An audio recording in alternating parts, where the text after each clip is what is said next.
Tonight, I want to tell you a story. A young woman once approached her rabbi and asked her why things were so bad in the world. We Jews have been here for thousands of years, and you rabbis have been teaching Judaism forever, it seems. But the world doesn't seem any better for it. There is crime, poverty, dishonesty, pain, pandemics, racial injustice, violence, an inability to partner with one another to solve our problems. There is pain everywhere. Even our own community is not free from the sorrows. You're always teaching us to be good and caring people. Why doesn't it seem to work? Let me tell you a story, the rabbi said. It is a story of a woman who has been searching for years and years for the secret of true holiness. She had studied everything she could find about it in Judaism. She had read every book she could get her hands on, even some ancient ones, long since forgotten even by most scholars. She had studied with every rabbi and sage she came across, always asking them the same question: how can I find true holiness? They never gave her an answer, not one that she was satisfied with anyway. Not one which would actually lead her anywhere. So she looked outside Judaism as well, but she didn't find anything there either. No matter where she looked, she found nothing. Until one day.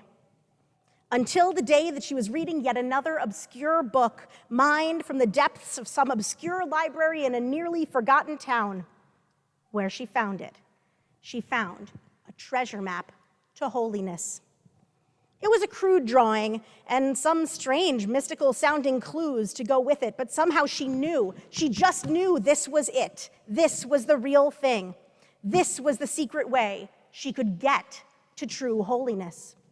She spent weeks, months maybe it was even years, studying the map and its clues, trying to figure out exactly what it all meant. A tiny hint in a book that she found in Sfat. A little clarity from some notes scribbled in the side of a Chumash, a Torah commentary, buried on a shelf in Morocco. Bit by bit, she filled out the map until she finally actually thought she knew how to get to holiness. She also knew that she would never get there by herself. The journey was too long and too frightening. She was going to need to get help. So she recruited 4 of her closest friends to make the journey with her. Obviously, she did not have young children at home. And off they went. They traveled as far as they could by train, and then had to rent some horses to travel into the mountains. After a few days' ride, they came to the edge of a forest too dense for the horses to journey through. Friends was nervous. What if there's not enough food? What if the horses break free? What if somebody steals them? I'll wait here and make sure that everything is okay. You 4 go ahead. Nothing the others could say would sway him, so he stayed behind while the others continued into the forest undeterred as they tried to reach their goal of finding the path to holiness. Now the forest. You have never seen one like it, I'm sure. Trees that were so high they rose above the clouds, and often that were as wide as an entire house. They must have been growing here undisturbed, the companions thought, since before time began. The now 4 travelers almost strained their necks looking up in wonder as they walked. Suddenly, one of them saw the most miraculous sight. A bird, unlike any other that she had ever seen. It seemed to be made out of gold, and it radiated a warm light like the late afternoon sun. It flew more gracefully than any bird ought to be able to, and landed on a branch just at the edge of her sight. And as it looked down, it seemed to stare right at her. They locked eyes. For how long, she could not say, until it looked away and flew from the branch out of sight. The young woman looked around to realize that she must have been staring at that bird for quite a long time, because her other 3 companions had gone. They must not have noticed that she had stopped to stare at the bird until it was too late. And now she was lost, alone. She sat at the base of the tree, wondering if they would ever find her, and also just hoping to catch another glimpse of that magnificent bird. The 3 remaining travelers moved on, the original woman questioning, and her 2 remaining friends. And suddenly they noticed that their other companion was gone, but I guess something in the forest, maybe something came up. Soon they came to a clearing, and in the middle of the clearing was a pond, perfectly circular and filled with water so still that it looked like a giant sheet of polished glass. They all tiptoed up to the edge, afraid, or God forbid, a ripple in the perfect water, and they leaned over to peer into the pond. Each one of them saw themselves reflected back, but not as they expected. Something about the water changed how they looked, and what they saw was almost like looking through a filter. They saw themselves not as they usually were, but as they might be, better somehow, as if all their desires in the world had been fulfilled. They stood there transfixed, staring at their own heightened reflections, until 2 of them managed to break away. They tried to pull their 3rd friend away, but he refused, transfixed by the reflection of his own deepest desires. And undeterred from reaching their goals, they decided to leave their companion and keep on journeying.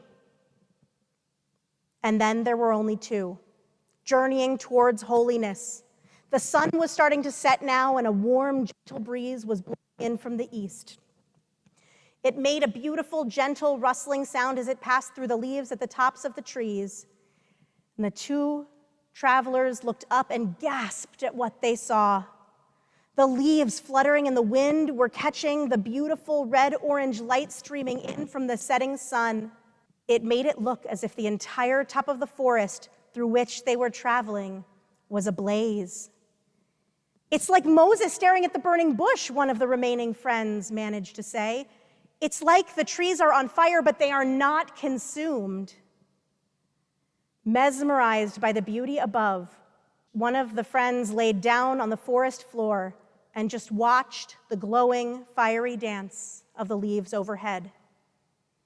And so, in the end, the woman who began the journey journeyed alone. She tried to get her friend to get up, but she just needed to stay a little longer to look at the light through the trees, and she thought, "What's the harm? I'll leave her here. She's enjoying herself." And so she journeyed off alone, as determined as ever to find the secret of true holiness. She no longer thought of her friends that she lost along the way, nor of the wondrous, beautiful sights that had stolen them from their quest. She thought only of that secret and of the holiness within. And then she was home. She might have blinked, maybe not even that, but suddenly she found herself sitting in her own house, surrounded by her 4 friends, each of them looking as confused as the others, having no idea what had happened or how they had gotten back to where they were. The woman, the leader of the group, the true seeker of the bunch, sprinted out the door to, of course, find her rabbi. This is what we all do in these stories. The rabbi must be able to explain what had occurred. The rabbi listened to her tell the entire story with a gentle sadness in their eyes. And when the woman was done, the rabbi sat in silence for a long time. A warm breeze was blowing in through an open window on the eastern wall of their darkening study, gently rustling some papers on their desk. The setting sun's soft red light was pouring in from the west. It seemed forever. Spoke. "You were so close," they said. "You actually had a chance to find the secret of holiness, but no one can ever find it alone. If your friends had stayed with you, I think you would have done it. I think you would have found what you have been looking for. But each of them, they got pulled away by something that was beautiful, that was awe-inspiring, that wasn't the true seed, that true essence of holiness, and one by one they abandoned the search. And more so, one by one, you let them. And in the end, you left yourself to search alone. And some things we can never find alone. Holiness, most of all. This year, these past 6 months, we have seen ourselves through the eyes of this woman, journeying, many of us, alone. Alone in our homes, alone, unable to be in the same spaces as some of the people that we love the most. Alone in our home offices, not in our workplaces, surrounded by the chatter and camaraderie of colleagues. And we have journeyed alone, and we have found the deep truth that the woman in our story learned today, that it is hard to journey alone and to find the holiness we seek. But over the course of these 6 months, we have also found that we don't have to journey alone. Through yoga classes on Zoom, through minyan Hadash, through cocktails and dinner parties in backyards and potluck picnics, not potluck, bring your own, and bring your own silverware and flatware and plates as well. Picnics with dear friends, to relatives from far, far away, finding that you're connecting with them more and more often and more frequently because distance doesn't matter. When I celebrated my own birthday this summer, I did not invite my closest friends, meaning geographically, the people who I would typically celebrate my birthday with here in Philadelphia, but rather gathered by Zoom to do a virtual escape room with my 8 dearest friends from high school and college.